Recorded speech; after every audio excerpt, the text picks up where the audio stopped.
Hello বন্ধুরা, study motivation YouTube চ্যানেলে তোমাদের সকলকে স্বাগত। আজকে আমি ক্লাস 3 ইংলিশ উইংস বইয়ের পার্ট 2 এর 95 নম্বর পৃষ্ঠা থেকে আলোচনা করা শুরু করছি। এর আগের সমস্ত পৃষ্ঠাগুলি আমি আলোচনা করে দিয়েছি। ভিডিও ডেসক্রিপশনে লিংক দেওয়া আছে এবং প্লেলিস্টও করে দেওয়া আছে, তোমরা সেখান থেকে দেখে নিতে পারো। 95 নম্বর পৃষ্ঠায় নিচে দেখো একটি গল্প দেওয়া রয়েছে। চলো গল্পটি পড়ে নিই। লেটস রিড মানে চলো পড়ি। এ good friend is a beautiful gift of life.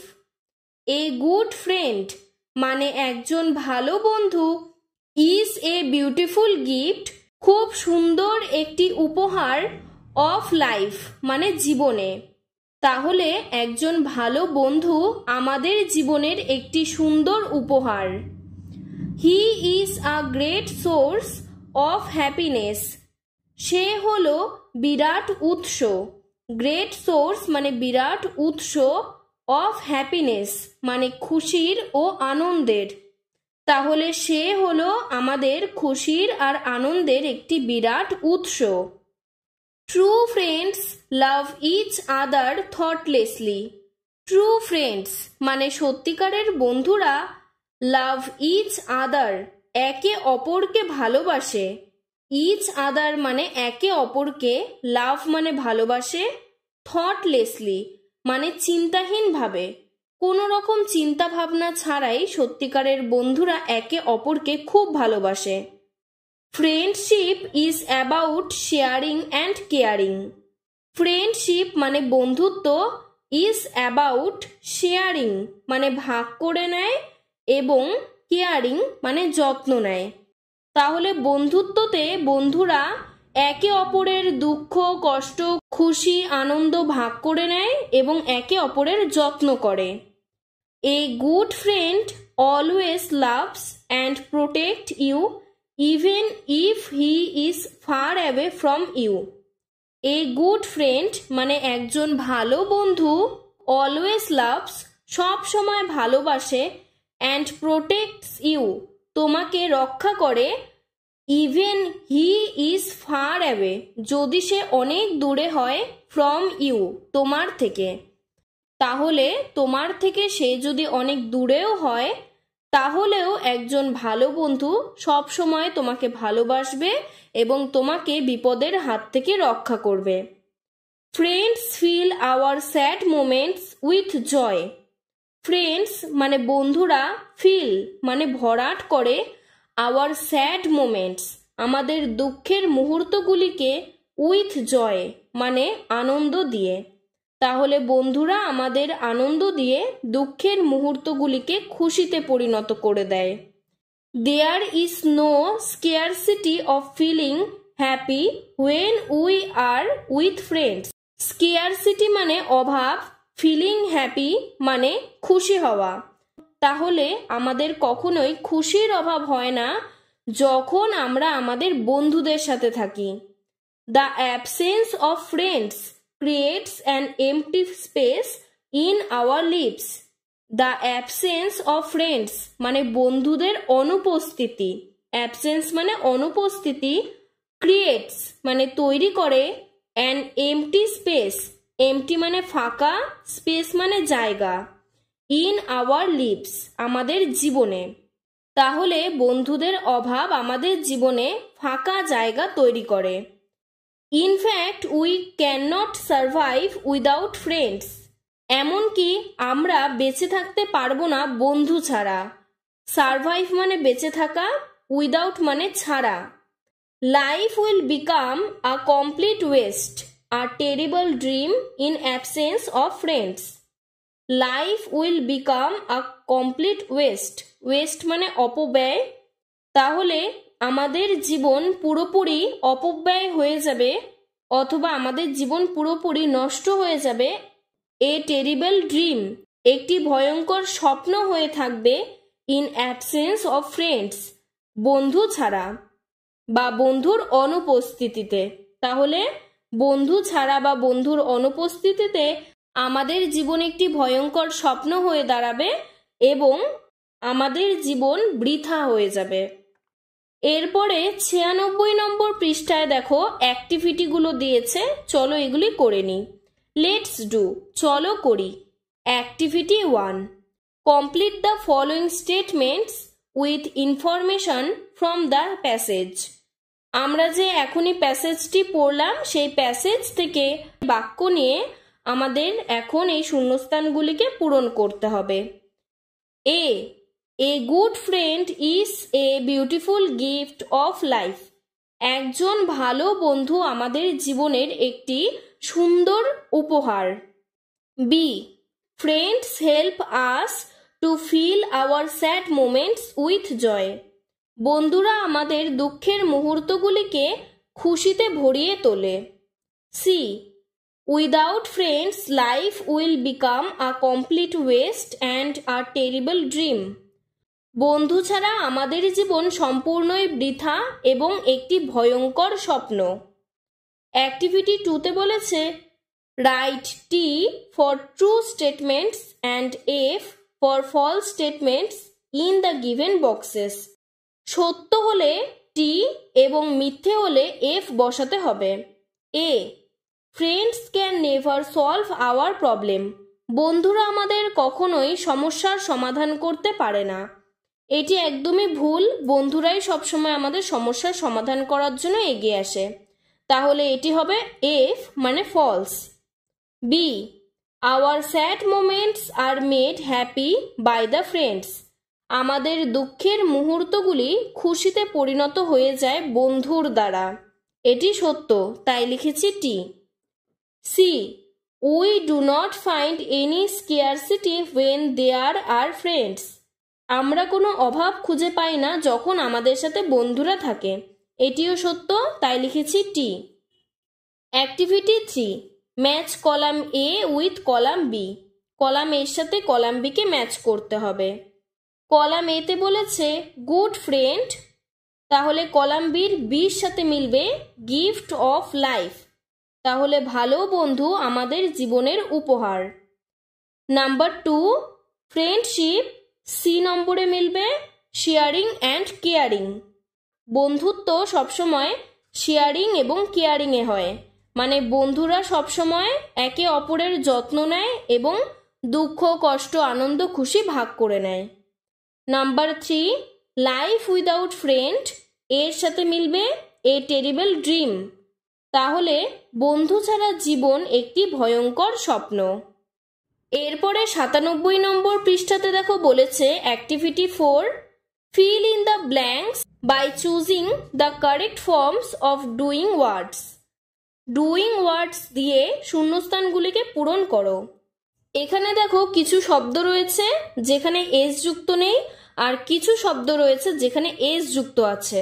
তোমাদের মনে রাখতে হবে যখন ফার্স্ট পারসন মানে আই উই, সেকেন্ড পারসন মানে ইউ, আর থার্ড পারসন প্লুরাল নাম্বার মানে they, cows, dogs, Ram and Shyam, teachers এরকম থাকবে, তখন ভার্ব চেঞ্জ হবে না, মানে ভার্বের সাথে এস যুক্ত হবে না। আর যদি থার্ড পারসন সিঙ্গুলার নাম্বার হয় তাহলেই ভার্বের সাথে এস যুক্ত হবে। চলো আমরা পড়ে পড়ে বুঝে নিই। Number 1, you sees a flower, মানে তুমি একটি ফুল দেখেছো, তাহলে ইউ হলো সেকেন্ড পারসন, তাই সি হলো, ভার্বের সাথে এস যুক্ত হলো না। Number 2, he loves to it ice cream, say ice cream খেতে ভালোবাসে, হি হচ্ছে থার্ড পারসন সিঙ্গুলার নাম্বার, তাই ভার্বের সাথে এস যুক্ত হলো, লাভস হয়ে গেল। Number 3, I drink water every day, আমি প্রতিদিন জল খাই, আই হলো ফার্স্ট পারসন, তাই ড্রিঙ্ক হলো, ভার্বের সাথে এস যুক্ত হলো না। Number 4, the cow munches the leaves, গরু পাতা চিবাচ্ছে, দ্য কাউ হলো থার্ড পারসন সিঙ্গুলার নাম্বার, তাই মাঞ্চেস হয়ে গেল, ভার্বের সাথে ই এস যুক্ত হলো। Number 5, she says sorry to me, সে আমাকে সরি বলছে, এখানে শি হলো থার্ড পারসন সিঙ্গুলার নাম্বার, তাই ভার্বের সাথে এস যুক্ত হলো। Number 6, teacher pets on my back. শিক্ষক আমার পিঠ চাপড়ে দিলেন। টিচার হলো থার্ড পারসন সিঙ্গুলার নাম্বার, তাই ভার্বের সাথে এস যুক্ত হলো। Number 7, we raise our hand. আমরা আমাদের হাতটিকে উপরে তুললাম। এখানে উই হলো ফার্স্ট পারসন, তাই রাইজ হলো। Number 8, Bablu jumps from the bed. Bablu বিছানার থেকে লাফ দিল। বাবলু হলো থার্ড পারসন সিঙ্গুলার নাম্বার, তাই এস যুক্ত হলো। Number 9, the dog wags his tail. কুকুরটি তার লেজ নাড়ালো। ওয়েক্স মানে নাড়ানো। এখানে যেহেতু dog third person singular number, তাই ওয়েগস হলো, ভার্বের সাথে এস যুক্ত হলো। Number 10, they carry the chair. তারা চেয়ারটিকে বহন করে নিয়ে গেল। দে হলো থার্ড পারসন প্লুরাল নাম্বার, তাই এস যুক্ত হলো না, ক্যারি হলো। এরপরে দেখো অ্যাক্টিভিটি 5-এ বলেছে right T for true statements and F for false statements. মানে সঠিক হলে টি বসাবে এবং ভুল হলে এফ বসাবে। Number 1, gardener waters his garden everyday. মালিরা প্রতিদিন তার বাগানের গাছে জল দেয়। এটি সত্য, তাই লিখেছি T. Number 2, fisherman catches fish from path. জেলে পথ বা রাস্তার থেকে মাছ ধরে। এটি ভুল, কারণ জেলেরা নদী পুকুরের থেকে মাছ ধরে, তাই লিখেছি এফ বা false. Number 3, mother stores water in a box. মা বক্সের মধ্যে জল ভরে রাখে, বা মা বক্সের মধ্যে জল সঞ্চয় করে। বক্সের মধ্যে কখনোই জল সঞ্চয় করা যায় না। বোতল, জগ বা ড্রামের মধ্যে জল সঞ্চয় করতে হয়, তাই এটি ভুল, তাই লিখেছি F. Number 4, drinking water must be safe to clean. আমাদের সবসময় পরিষ্কার পরিচ্ছন্ন জল খাওয়া দরকার। এটি সত্য, তাই লিখেছি টি। 98 নম্বর পৃষ্ঠায় দেখো অ্যাক্টিভিটি 6-এ বলেছে look at the pictures and feel in the boxes. ছবিটির দিকে তাকাও এবং বক্সগুলিকে পূরণ করো। নাম্বার 1, প্রথমে দেখো একটি ট্যাপের ছবি দেওয়া, তাই লিখেছি this is A tap. Tap মানে কল। নাম্বার 2, একটি নদীর ছবি দেওয়া, তাহলে হবে this is A river. River মানে নদী। নাম্বার 3, একটি সমুদ্রের ছবি দেওয়া, তাহলে হবে this is a sea. Sea মানে সমুদ্র। Number 4, this is a pond. Pond মানে পুকুর। Number 5, this is a well. Well মানে কুয়ো। Number 6, this is a lake. Lake মানে হ্রদ। Number 7, this is a tube well. Tube well মানে নলকূপ। এরপরে 99 নম্বর পৃষ্ঠায় দেখো অ্যাক্টিভিটি 7-এ বলেছে make sentence with the following words. নিচের শব্দগুলি দিয়ে বাক্য রচনা করো। Number 1, source. সোর্স মানে উৎস। River is the source of water. নদী হলো জলের একটি উৎস। Number 2, scarcity. স্কেয়ারসিটি মানে অভাব। This is a water scarcity in town. শহরে জলের অভাব দেখা যায়। Number 3, harmful. হার্মফুল মানে ক্ষতিকর। পলিথিন ইজ ভেরি হার্মফুল মানে পলিথিন বা প্লাস্টিক হলো খুবই ক্ষতিকর। Number 4, West. ওয়েস্ট মানে নষ্ট করা। We should not throw waste in river. আমাদের নষ্ট করা বা অব্যবহৃত জিনিসকে নদীতে ফেলা উচিত নয়। Number 5, pollution. পলিউশন মানে দূষণ। Water pollution is a big problem. জলদূষণ হলো একটি বিরাট বড় সমস্যা। এরপরে অ্যাক্টিভিটি 8-এ দেখো বলেছে you want to stop misuse of water in your locality. মানে তুমি তোমার লোকালয়ে জলের অপব্যবহার বন্ধ করতে চাও।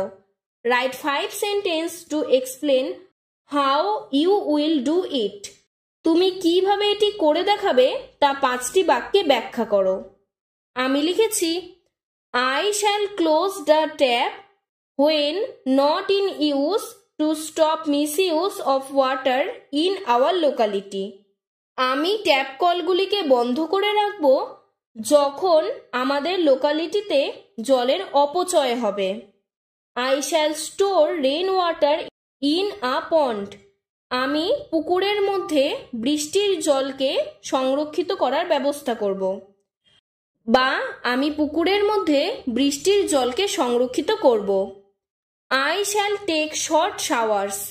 আমি অল্প জল দিয়ে স্নান করার চেষ্টা করব। এখানে অল্প জল দিয়ে স্নান করা মানে অনেকে 2 ঘন্টা 3 ঘন্টা ধরে জল অপচয় করে স্নান করে, সেটিকে বন্ধ করতে হবে। I shall tell my friends and other children not play with water.